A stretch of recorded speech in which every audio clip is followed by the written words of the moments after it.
Hello, I'm Sharyn Berman, and we're here at the third annual Film Industry Mixer in Norwalk, Connecticut. And we have A.D. Calvo here with us. He's a producer, writer, and director, and welcome. Thank you, Sharyn. Yeah, great to have you here. Good to be here. We got quite a few people here that yeah, a lot of people are part of the team, so it's good to have everybody here. I would love to find out about what you're doing now and some interesting aspects and what's important to you. So why don't we start with what the project is that you're working on right now? Sure. Well, we just finished a project, a feature called The Other Side of the Tracks. We had John earlier. We have quite a few of our crew and people that worked on the film here tonight. And right now I'm in pre-production on a film that it's called Irrefutable. It's a Baldwin Entertainment Group film. So that's currently what I'm doing right now. So we're hoping to shoot that this September, but we're still kind of pushing it off the ground. So. Okay, so tell me a little more about what you just finished up. Yeah, that's a ghost story called The Other Side of the Tracks. Right. We've screened at the Kent Film Festival and won the Audience Choice Award. And we screened at the Connecticut Film Festival and took home the Best Cinematography and the Best Score and Soundtrack Award. Joe Carano, our composer, is here tonight. He did the scoring, and we have Ed McPadden, our music supervisor. So we had a really great indie soundtrack made up of a lot of great unsigned bands and some newly signed bands. We had one band from Bridgeport called the Alternate Roots, which is a really great Connecticut band, and we had other bands like Camera Can't Lie that just got signed to Atlantic Records. So we have a really awesome soundtrack. What's a little bit about what that film is about?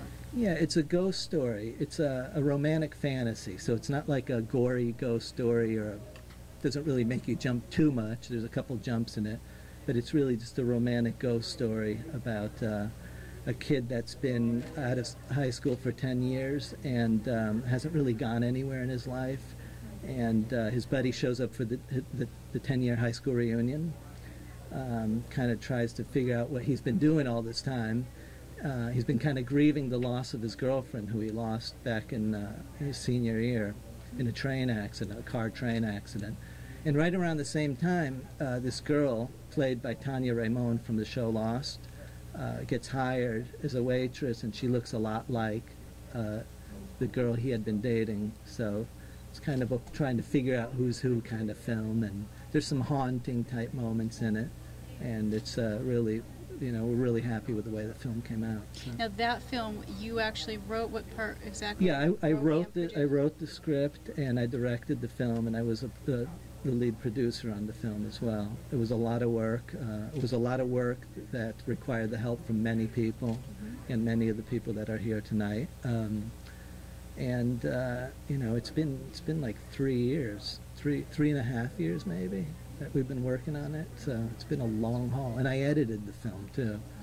I edited 2 versions of it. We continue to refine it. It's one of the nice things about the film festival circuit. It allows you to get feedback, solicit feedback from audiences, and continue to refine your product. And we've done that. So the version, we're about to go to the Woods Hole Film Festival. We'll be screening. So we're now growing out of Connecticut. And the version we're screening at Woods Hole is a bit shorter than the one we screened at Kent. So we're really excited with the film, and we expect that it'll end up in a good home. So. Absolutely, you've got a great crew.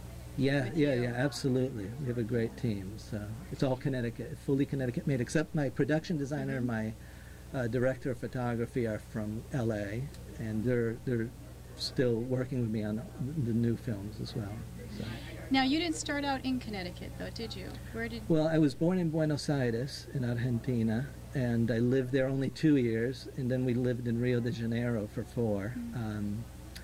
And then my family moved to Connecticut. I grew up in Stamford, went to grammar school in Stamford, and then my dad passed away at a young age. And then I kind of moved up north and went to high school in Milford, where I met Joe Carano, our composer. We've kind of hung out since then. He's a really talented musician. He's worked in the music industry for many years. Does work for Madonna and that kind of stuff. So it kind of just worked out.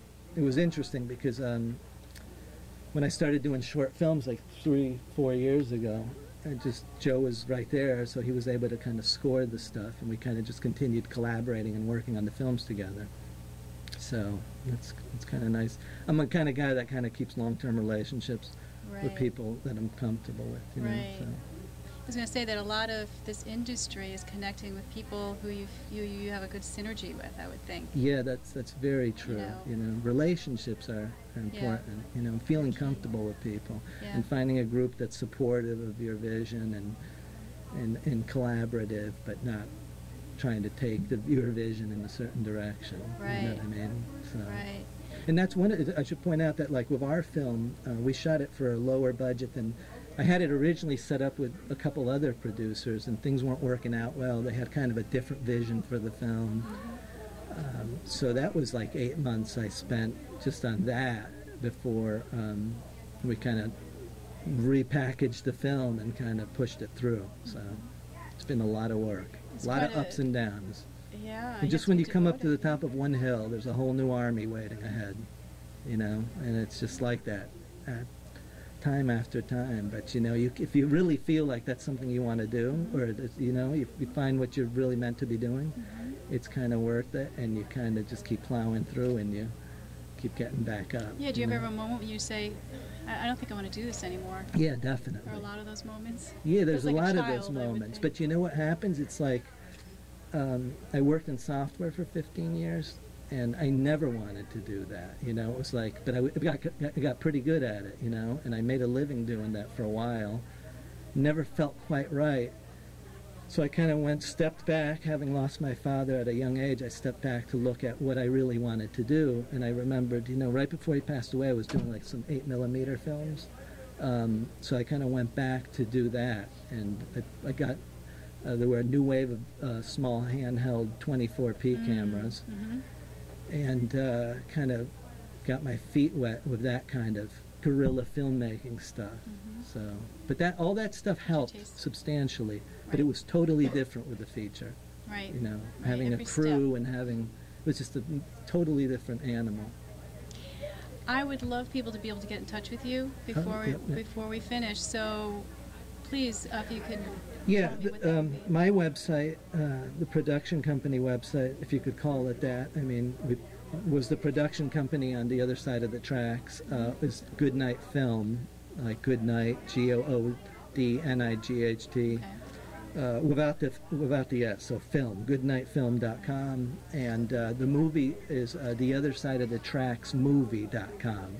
So it's a long URL, but it's a good website, so we encourage you to check it out, to become fans on the Facebook page for the film, to become friends on the MySpace page, and to you can see our upcoming screenings are kept on Facebook, so you can see what we're kind of where we're going next, where we're taking the film. We kind of keep that up to date. So excellent. AD, thank you so much. Thank you. Great meeting you. You too. All right.